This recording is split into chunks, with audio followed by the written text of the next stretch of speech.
ఏమిటో ఈ బోడి సర్దుడు నువ్వును పొద్దున్నే సర్దుకోకూడదా? చూడు, జీవితం అందులోనూ ఎవరు ప్రతి క్షణం మట్టమవునా?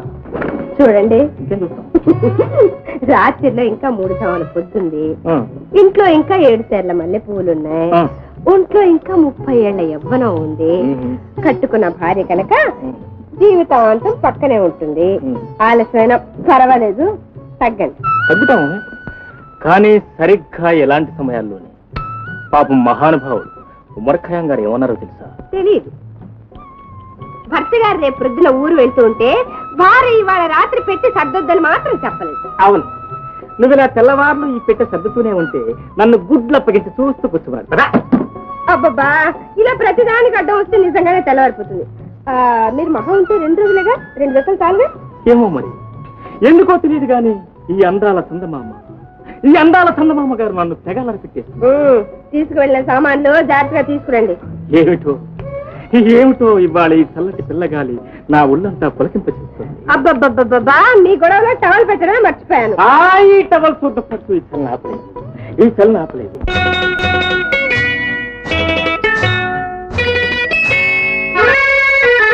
శ్రీమతి గారికి తీరని వేళ, శ్రీవారి చెంతకు చేరని వేళ.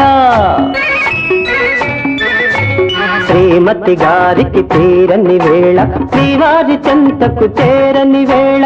చల్లగాలి ఎందుకు, చందమామ ఎందుకు, మల్లెపూలు ఎందుకు, మంచి గంధం ఎందుకు, ఎందుకు ఇంకెందుకు?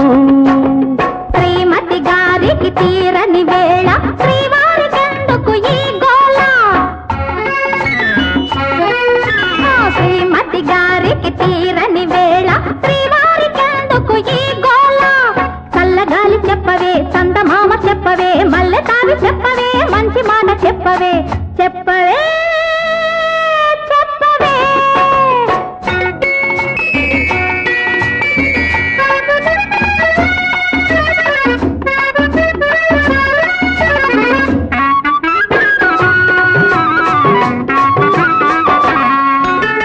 ఓ చందమామ, ఓ చల్లగాలి, ఓ చందమామ, ఓ చల్లగాలి.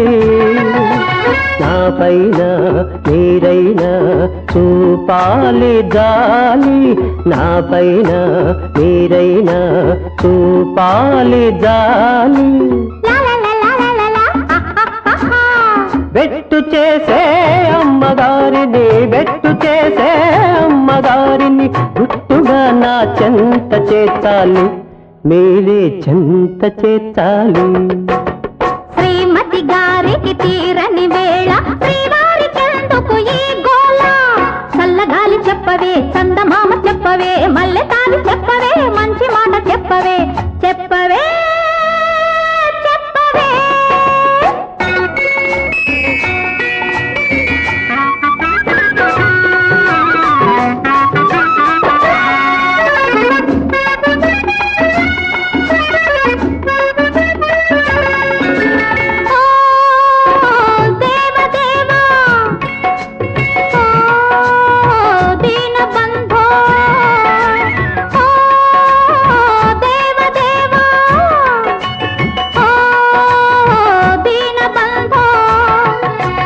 ఒకసారి మా వారి ఈ బాధ చూడు, ఒకసారి మా వారి ఈ బాధ చూడు.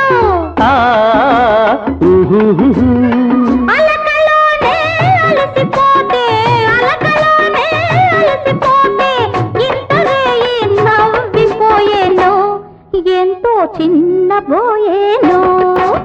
శ్రీమతి గారికి తీరిన వేళ, శ్రీవారి చెంతకు చేరిన వేళ. చల్లగాలి ఎందుకు, చందమామ ఎందుకు, మల్లెపూలు ఎందుకు, మంచి గంధం ఎందుకు, ఎందుకు ఇంకెందుకు? అల్లుడు, అల్లుడు, అల్లుడు, ఎడబా వెళ్ళండి. అల్లుడు, మా బాబు కదా, వెళ్ళండి. అల్లుడు, అల్లుడు.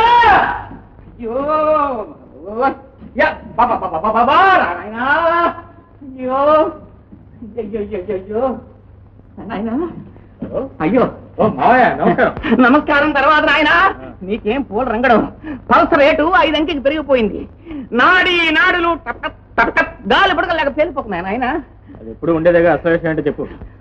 అసలు విషయం ఆ రోజు ఆసుపత్రిలో నాన్న నాన్న అని నన్ను తగులుకున్నాడే వాడు సరాసరి ఇంటికి వచ్చేసాడు నాయన. కాదు కాదు బాబు, వాడు నా గుండెల్లో గాజు పెక్కు. అసలే ఇంట్లో పూరతో కొంపట్లో కూర్చున్నట్టుంటే మళ్ళీ ఈ మేడం ఒకటి. మా ఆవిడ గారు నీ అత్త నాయన ఏమిటి వీడి నీ కొడుక, వీడికో తెల్ల, దానికి నీకు సంబంధమా? ఇలాగ పెళ్ళాల ఊరి మీద ఎంతమంది ఉన్నారు, ఎంతమంది కొడుకులు ఉన్నారు చెప్తావా లేదా అని ఇదిగో ఏ పిల్లక పట్టు కూర్చున్నా నాయన. అదేమిటి బాబాయ్, ఏ ఆడదైతే మాత్రం ఇలాంటి అనుమానాన్ని ఎలా సహిస్తుంది? పద్మా ప్లీజ్. మావయ్య, ఆ రాజు కథంతా విన్నావు కదా. చచ్చిపోయిన అతని తండ్రికి అతనికి ఎంతో అనుబంధం. ఆ అనుబంధాన్ని మర్చిపోలేక అతని తండ్రి పోలికల్లో ఉన్న నిన్ను వదలలేకుండా ఉన్నాడు. మనం కొన్నాళ్ళు ఈ భ్రమం నిజం చేయాలి. నిజం చేస్తే అతని గుండె గట్టిపడుతుంది. ఆ తర్వాత అసలు నిజం నేనే చెప్తాను. అంతవరకు నువ్వు అతని తండ్రిగా నటించాలి ప్లీజ్. ఎలాగయ్యా? ఇప్పటికే 16,000 గోపికల్ని ఆంధ్రప్రదేశ్ లో 4 మూలలా పెట్టుకున్నానని నా పెళ్ళం గారు నా గొంతు మీద కూర్చున్నది. అదిగా మావయ్య, నువ్వు తప్పు చేయలేదన్న నమ్మకం నీకున్నప్పుడు ఎందుకంత భయపడతావు? నువ్వు ధైర్యంగా నుంచనే ఉన్నాను. నేను నా పెళ్ళం దగ్గర ధైర్యంగా నుంచోడమా? లేదు నాయన పరిగే. మావయ్య, నిన్ను చూసి అత్త పరిగెత్తేట్టు నేను చేస్తాను, సరేనా? కానీ ఈ ఒక్క విషయంలో మాత్రం తప్పదంట. నాన్న అని వాడంటే ఎరా నాన్న అని నేను అనాలి, అంతేగా? అంటాను. తర్వాత నా అంత్యక్రియలు నువ్వు చూసుకోవాలి. అమ్మా వస్తాను. డాక్టర్ గారు, చాలా బాగుంది సార్ మీ సలహా. వాడెవడో ముక్కు మొహం తెలియని వాడు వచ్చి నాన్న అంటే ఇతను తండ్రిలా నటించాలా? రేపు ఎవరితో వచ్చి తమరి నాన్న అంటే హా సవితి అని నేను నటించాలా? ఇదేనా తమరు చేసే వైద్యం? నువ్వు చెప్పడం అంత అయిపోయిందా? అబ్బా వేస్తానండి.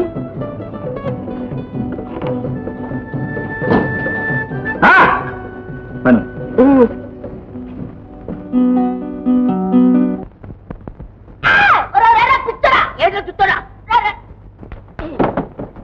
నా పేరు ప్రేమ్ బైరాజ్, నువ్వు మాతా బైరాజ్. మాతా బైరాజ్ ఈ ప్రేమ్ బైరాజ్ గారి తల్లి. మా ఇంట్లో మమ్మల్ని టక్కి పిల్లలు రే. నాకు తెలియని భాషలో ఏదేదో తిట్టేస్తున్నావు. నాకేదో కోపం వస్తున్నట్టుగా ఉంది. మీలాంటి బైరాజులందరికీ కూడా బయట సూత్రాలు కట్టించారు. అక్కడికి పండరా. ముందు వెళ్ళి పోలీసులు ఫోన్ చేయి. తీసుకెళ్ళి జైలు మరొక తీరిపోతుంది. ఏమండి, మా ఇంట్లో ఫోన్ ఉందండి. తెలిసినవా? టక్కి లోపలికి వస్తారా? లోపలికి మా నాన్న రావాలి, మీ అంత తేరాలి. ఈ లోపుగా లోపలికి ఆలు పెట్టారా మేకలేసి దిగేస్తానంతే. ఎరవద్దు, టాకాలు ఇవ్వాల్సి వస్తుంది నోటికి.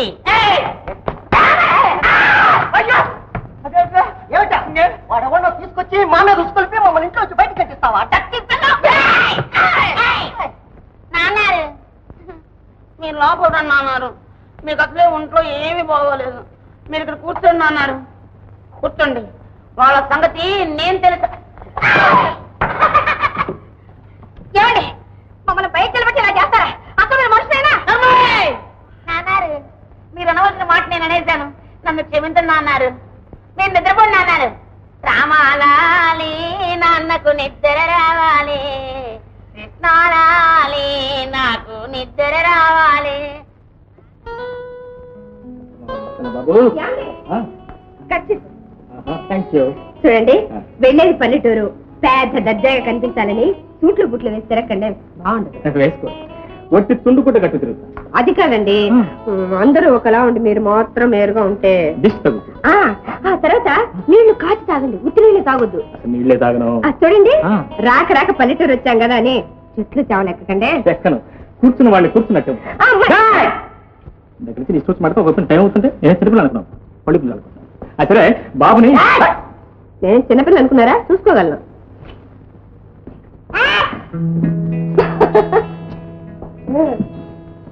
నేను రేవులో అడుగుపెట్టిన దగ్గర నుంచి చూస్తున్నాను.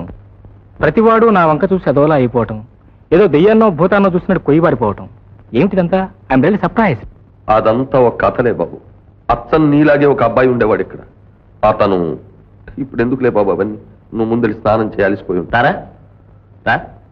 మూర్తి నీ ప్రాక్టీస్ అది ఎలా ఉంది?